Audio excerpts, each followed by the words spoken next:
In a game with zero meaning, the Raptors bench comes through and puts on an impressive and entertaining performance against the Milwaukee Bucks. Let's go through all of the big things that we learned from this game and prepare you for the Raptors play-in game on Wednesday against Chicago.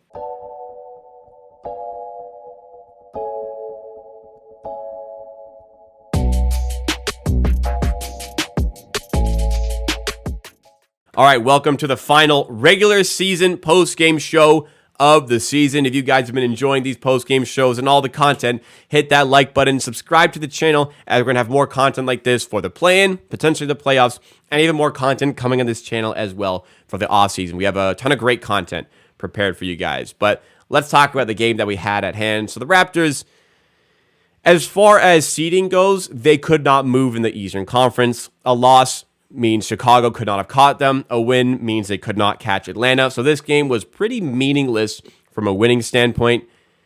The meaning of this game actually had a factor with the Western Conference positioning.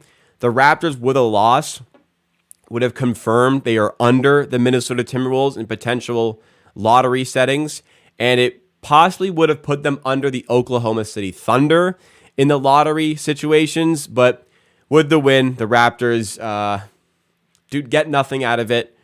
A loss would have been more beneficial, but you can't blame the players out there on the court. A lot of them are fighting for contracts for next season, trying to show the coaching staff what they can do to potentially get some minutes for the play-in game. Guys like Gary Trent, who we'll talk about more in just a second here, got some good reps in and a good confidence booster in for that Wednesday game against the Chicago Bulls. So, it actually would have been better to lose this game. That being said, I thought it'd be an ugly performance here with the players out. Fred VanVleet, Pascal Siakam, OG, and they'll be resting. But bench guys, depth guys came through today and provided excitement to anybody who decided to be a sicko and actually watch this game like me and the hundreds and potentially thousands of people who watched along with the content in total. So let's go to the box score, first of all, from this game here. It was an impressive game from Gary Trent Jr. in 27 minutes, going 4 for 7 from 3 with 23 points. Great to see for Gary Trent. Really good confidence booster for him. Malachi Flynn, in perhaps an audition to get himself some minutes in that play-in game, drops 20 points on 7 for 14 shooting. Achua, after a rough first half, gets 12 second-half points here and has 14 points and 13 rebounds. Really, really good confidence-boosting game from Achua. Achua's had quite a few good games in a row now, which bodes well for his role potentially in that Chicago Bulls play-in game. On the bench, Boucher brought some energy and some excitement. Ron Harper looked great in his brief stint. That was a player I was kind of focused on today to see what he has. He looked good. Koloko looked fine once again. Banton, I thought, could have used a bit more playtime given the circumstances, but he was good. 11 points, 7 assists. One player I'm a little bit disappointed with is Scotty Barnes. I won't blame Scotty fully, but with Siakam out, with VanVleet out, and Anunoby out, this was really a good opportunity for Barnes to take on being the focal point of this offense. And that was one of the biggest draws for me for this game, was to see what Scotty Barnes could achieve in that primary role, see what sort of tendencies we can have with him. But didn't get that. Didn't really get a lot of aggression from him. He was more so content just to take some pull-up jumpers and not work to get to the rim. And granted, it's a game with no meaning. Scotty Barnes looking to just get some reps in. Didn't want to get battered and bruised in the paint in any way. Didn't want to be super aggressive, be super assertive potentially. Just wanted to protect himself and do a solid job for the team. Understandable a player wanting to do that, but as a fan, I was really looking forward to potentially seeing a Scotty Barnes takeover game, but didn't get that. Did get to see great games from Flynn and Trent, though, as I said. As far as the Bucks went, we know who we were playing here. It was a good performance. It was a fun game, but the starting lineup was Carter, Beauchamp, Portis, Crowder, and Leonard. Not the most intimidating thing. Thanasis Antetokounmpo played 28 minutes here.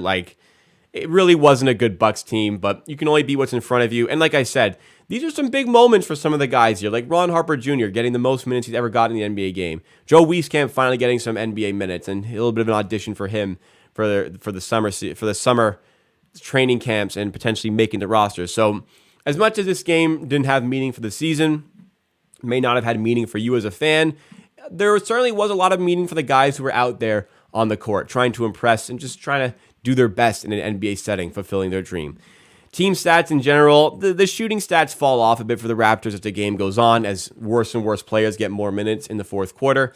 50% shooting from the field, or 51% shooting from the field is nice to see. Ball was moving really well throughout the game. Raptors were consistently shooting above 40% from three. Ended up on 33.3 again, as some lesser players, with all due respect, came into the game. But overall, hey, we did well off fast breaks. We forced 14 turnovers, scored 23 off those turnovers, only committed 9 turnovers ourselves. From the players that we had out there, based on the expectations from the people that were out there for the Raptors, this was a fun game to watch. I thought I would hate streaming this one. I thought I would not enjoy streaming this. It'd be a boring game, but there actually was a bit of excitement here because of the players that were out there on the court. So, hopefully, this gives us a nice little confidence boost as the Raptors take on the Chicago Bulls on Wednesday for the right to play for another game to get themselves into the play-in in the NBA playoffs from the play-in tournament. So we'll do a full breakdown on Amateur Sports, the YouTube channel, on Tuesday as the Raptors match up with the Bulls, but a little bit of thoughts initially here. It's nice to have this game to kind of set the mood right, get better vibes going for that game, because, I mean, if you had another loss here and you had those 2 horrific losses to the Boston Celtics, morale would be down, vibes would be down. So very good to see this team. You know, they looked like they were enjoying themselves.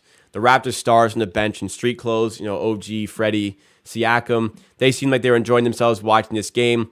Just get the vibes right for that one. Morale is going to be higher, so that's a good sign for the Raptors. Again, I'm a little bit disappointed because of I understood the potential lottery implications that were at stake that we did not take advantage of, but can't blame the players that are out there. So we'll be interesting to see what sort of schemes we have to throw at the Chicago Bulls on Wednesday. The Raptors will be favored for that game against the Bulls.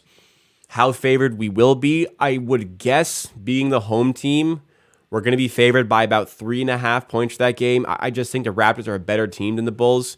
But where there's been, I guess, concerns from me about the game, the Raptors are going against a Bulls team who have looked completely different in recent games. They're in the recent weeks, their defense is taking a step up. Their energy levels look different. Their motivation looks different. And for a team that struggled a lot of the season with motivation for their star players, like a do-or-die game, you can't find any other way to motivate yourself. So we're going to see a tough Bulls team. And I actually undersold it here, looking at the odds right now. Raptors are favored by 4.5 against the Chicago Bulls. So the expectation is the Raptors will win this game. But as we know this season, no win for the Raptors is going to be a formality. They got to show up and do their thing.